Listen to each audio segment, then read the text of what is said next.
Hello and welcome to our monthly Q&A. Can everyone hear me? If you can, give me a thumbs up. Good. Okay. I'm Sandra Wallace, and I want to welcome you to our Q&A tonight, which is always on every first Monday of the month. I'm just wondering, can you see me in the screen at all? No? Give me a thumbs down if you can't see me. You can see me? Okay, great. All right. So I wanted to just start by welcoming you to our monthly Q&A.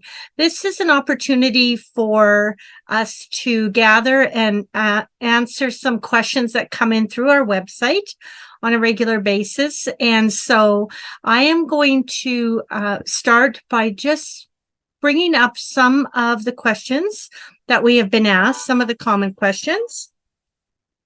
And this is obviously the December session, and we sometimes take the full hour. Sometimes we are just here for half an hour, however long it takes to address people's questions regarding different topics. So tonight we're going to focus on anxiety and answer some of the questions that came in. So this question comes in from Paula. And her question is, what is the most effective approach for successfully treating OCD and trauma? This question comes sometimes because trauma will hide. I often say that there's many people out there that are living with trauma from the past, and depending on the severity of it, it can really impact both anxiety, OCD, and trauma.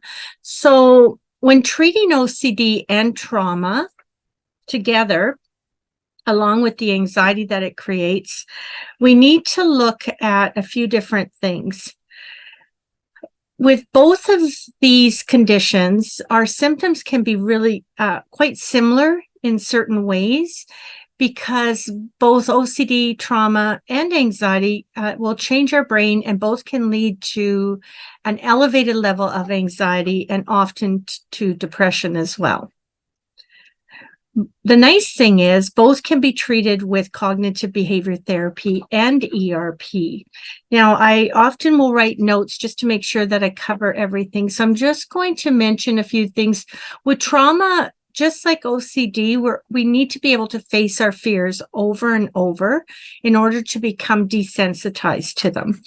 In the situation of trauma we can hold on to for a very long time and not even realize it sometimes till decades later or years later that it's the trauma that is holding us back alongside the OCD. So again, being able to treat both is very comforting to know. And in both situations, we are dealing with the fear that we have learned to cope with, but we are dealing with it by starting to confront it now and being able to do that in a gradual way so that we are able to have wins and victories over the thoughts of the trauma. So in the situation of trauma, if we face the fears, we realize and can recognize that it's not as scary of a thing now as it was back when it originally occurred. And I don't want to say this to belittle or minimize it, because it can be very devastating, but we can learn to live with and deal through the trauma over a period of time. Interesting enough, when I did some research on trauma, one research in particular, when it came to the United States, 70% of the United States have experienced at least one form of trauma. And now, not everyone having experienced trauma will go on to have difficulty with it. Many people can overcome it, but there is a small percentage that it will lead to PTSD, post-traumatic stress disorder.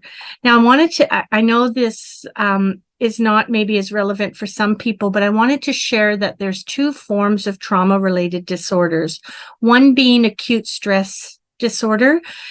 And in this type of a trauma-related disorder, the concern is resolved within a period of 1 month. When it goes beyond 1 month, that's when it becomes post-traumatic stress disorder. So it's really key and essential to have early detection, early diagnosis, so that we can start working through the OCD and the trauma and the experience that someone has had.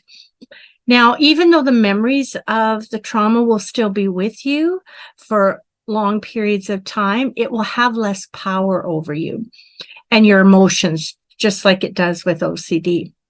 So it's nice to know that both can be treated simultaneously. Now, sometimes it may involve two therapists that you need to work with, or two coaches, one in the expertise lane of OCD and one in the expertise lane of trauma-related disorders. And sometimes if you're blessed and lucky enough, you may have somebody that can do both, because both of those things are part of their expertise. Now, very specific learning and implementation for each. So we've got to target exactly what's going on in the OCD realm as well as the trauma.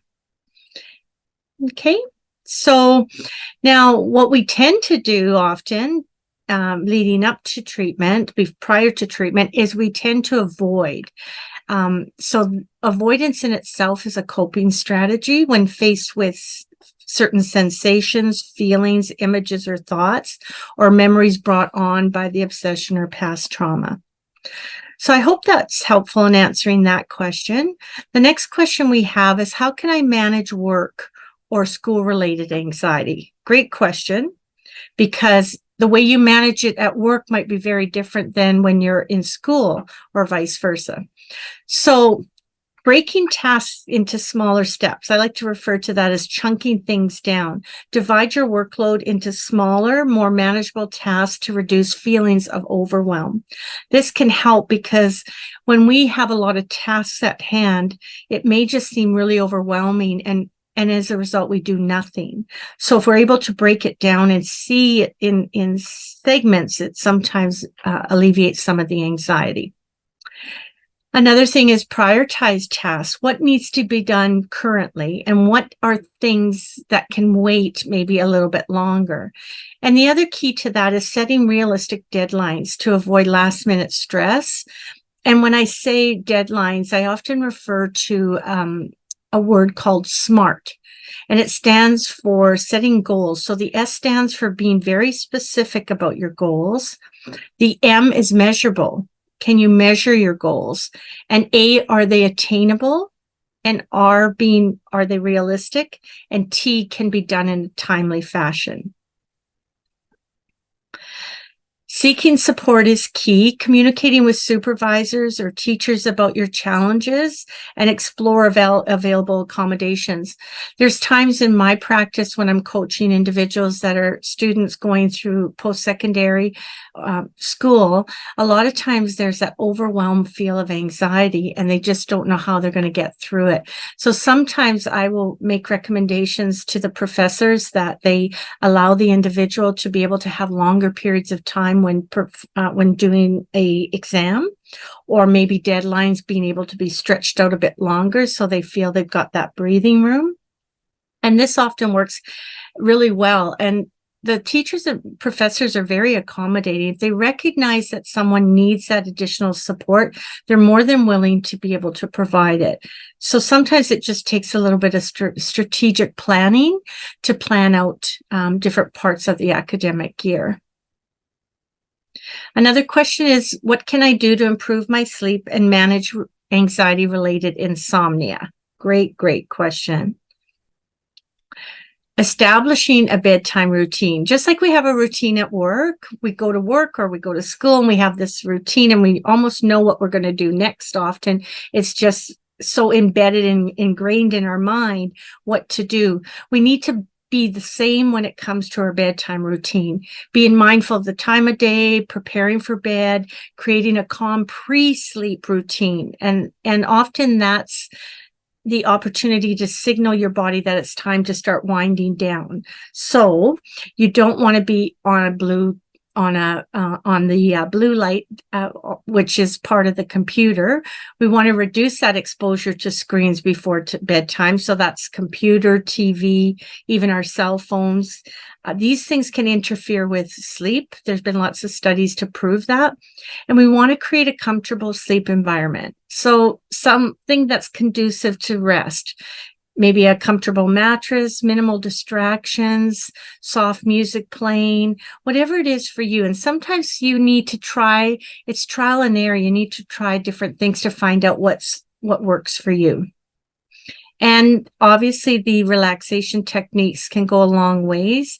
I always tell people we want to practice the relaxation techniques in the comfort of our own home over the course of several weeks or months, so that when we are feeling stressed outside of our house in a work environment or school environment, we can pull on those resources to help calm us down. So it may look like a coping strategy like deep breathing, progressive muscle relaxation, which is where we tend to relax our body starting at the top and work our way down with the different parts of our body. So tensing and relaxing, or a guided imagery. There's so many good apps out on the internet now that can help walk you through. They're audio visual apps. There was ones that can give you directions step by step on how to calm and soothe your both your mind and body. The next question we have is, how can I reduce anxiety related to specific triggers or phobias? Really, really good. This is important. I always tell people, be aware of your triggers. Sometimes they're really easy to identify and other times they're not. So when we are looking at specific triggers or phobias, we need to approach them on a gradual basis. If we don't do it gradually, it can be really difficult to get to the higher anxiety-provoking items if we rush through the process or we try to take on too much too quickly.